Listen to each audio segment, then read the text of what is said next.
I'm going to tell you, Trae Young is a top 5 player right now in the NBA. He cannot be guarded. You talk about Steph Curry, but this guy is Steph Curry 2.0 in my opinion because of the way he's able to facilitate and make plays for others. I see, Steph Curry, what he's doing in our league today. I mean, the greatest shooter I've ever seen. Didn't expect that, with him coming out of college to doing that into the NBA. So I look at Trae Young, that potentially game changer, potentially can be another Steph Curry. The way he shoots the ball.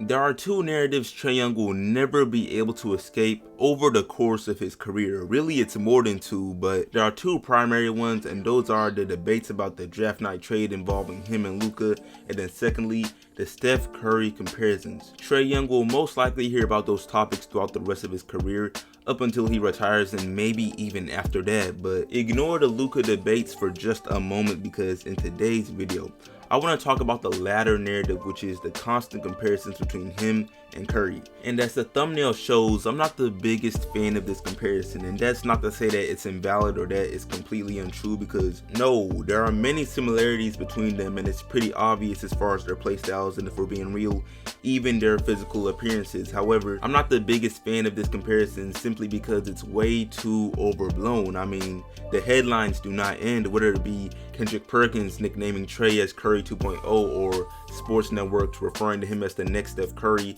It's a whole lot, and you would think that his game resembles Curry the most out of any other player in the league based on these comments, but it doesn't. Damian Lillard does, so yeah.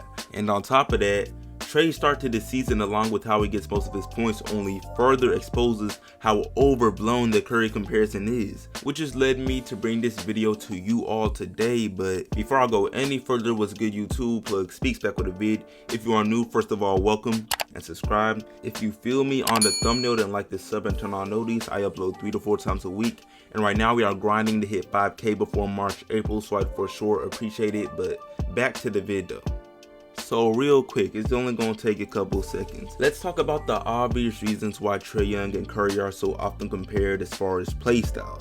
Well, they can both shoot tough threes off the dribble from very deep range, and they also uniquely share creativity when it comes to scoring, but besides those two things, there's nothing. That's it.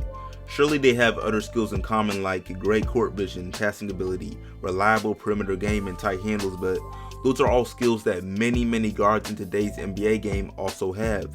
I mean, the point guard position is arguably the deepest position in the league right now, and all the skills I just went over besides the very deep range are basically a must-have for most point guards, unless they want to ride the bench for the rest of their careers. So yeah, when you look at it like that and realize that the only trait they share that is real specific, unique, special, or whatever you want to call it, is their ability to shoot from so far back and off the dribble, you'll see that it is pretty wild to let this one similarity be enough to constantly keep the narrative going of Trae Young possibly being the next Steph Curry. That's pretty crazy, but onto some other things Trae Young is doing this year and even over the course of his career that expose how far off this constant comparison is. And the first thing I want to point out is the difference in efficiency. Now, Trae Young does not have bad shooting percentages by any means, and clearly he is doing just fine as he's averaging close to 30 a game right now. However, how can you call him the next Steph Curry or Steph Curry 2.0 if the man's highest three-point shooting season was 36% and right now through 7 games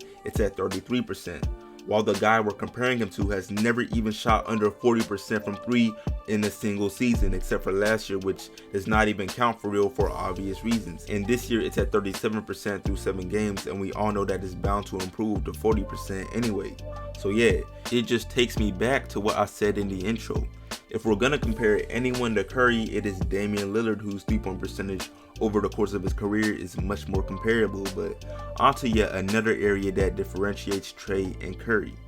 The way Trae Young gets his points in comparison to Curry so far in this current season tells you a lot. Trae Young has got a lot of his points off drives and just being clever about how he draws fouls. It's been pretty ridiculous, really. Through 7 games, he is averaging 12 free throw attempts, and even last year, his free throw attempts were high as he shot 9 free throws a game. And those are 2 free throw attempt numbers that Steph has never even seen, as his highest free throw attempt average is occurring this year at 8 attempts a game. And I'm willing to bet that Trae maintains his free throw attempt average more so than Steph does, because for one, Curry low-key does get disrespected by the refs, and 2, because Trae Young just drives more and shoots less threes. So far this season, he's attempted 6 a game while Curry has attempted 12 a game. I mean, it is just further proof of how far off the comparison really is. But I'm gonna go over just one more point and then talk about Trae Young and the Hawks this season in general, because this video really does not need to be 9, 10, 11 plus minutes long, and I don't really beat around the bush too much. So yeah, for this last point,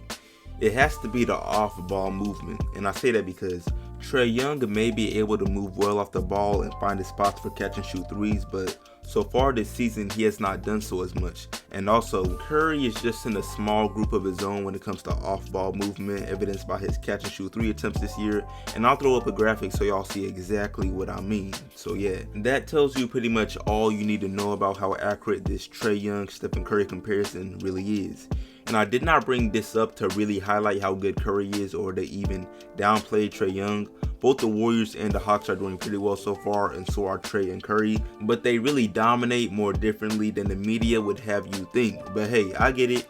It's a fun comparison. Even the casual fans can really differentiate between the two with ease, so I won't just keep rambling off about it. But before I end off this video, I do want to speak on Trae Young's season so far and the Hawks in general, because they are not looking bad by any means. Through 7 games, they've got a 4-3 record, and they are deserving of a little bit of praise. Although their schedule so far has not been that tough, they did win against the Nets not too long ago, so there is some validity to their record. And if we're being honest, their squad on paper has looked solid for a while now, but it seems like things are finally starting to actually work together, from John Collins, who could be an all-star sooner than later, to DeAndre Hunter, who's improving off a solid rookie year, to Clint Capella, who the Rockets low-key missed last year, to Kevin Huerter, to Bogdanovic, Cam Reddish even. I mean, the list goes on, and the talent is there, and the team is pretty young, which means they have a whole lot of potential. And all this potential is finally beginning to translate into some actual wins. Not to mention, their bench is pretty deep. I already mentioned a bunch of the players, but things like having Rondo come off the bench, even though he is currently injured, I'm just saying,